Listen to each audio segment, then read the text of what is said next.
Merci, Monsieur le Président, chers collègues. L'insertion des jeunes par l'emploi, toujours les mêmes expérimentations, propositions innovantes, dites innovantes, pour régler ce problème grandissant.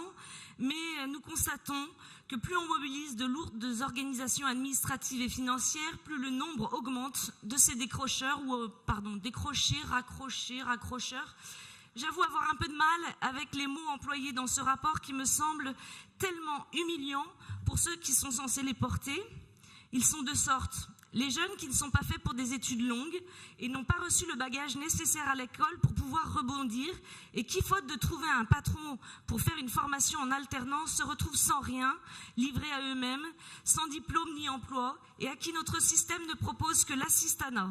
Beaucoup disent préférer cette situation plutôt que d'aller faire un boulot alimentaire qui ne les intéresse pas, c'est déprimant. Ces jeunes sont souvent ceux que l'on trouve dans les zones rurales, loin des métropoles.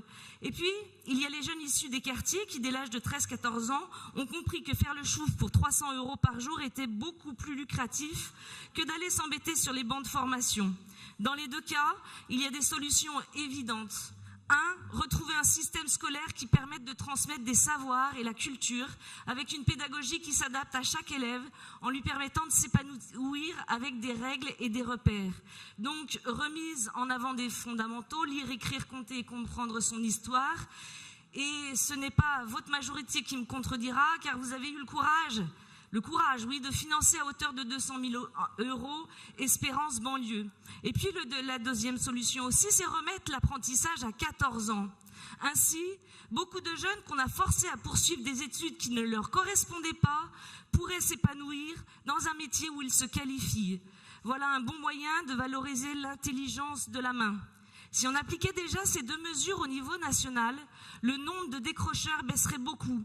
Et il serait beaucoup plus facile de s'occuper des autres au niveau régional, notamment en favorisant l'apprentissage. Bon, vous n'avez pas voulu de la clause, mais tant pis pour vous. Car il y a beaucoup d'entreprises qui cherchent à embaucher. Vous n'avez pas voulu adopter la clause apprenti uniquement parce que c'était le Front National. Casalino.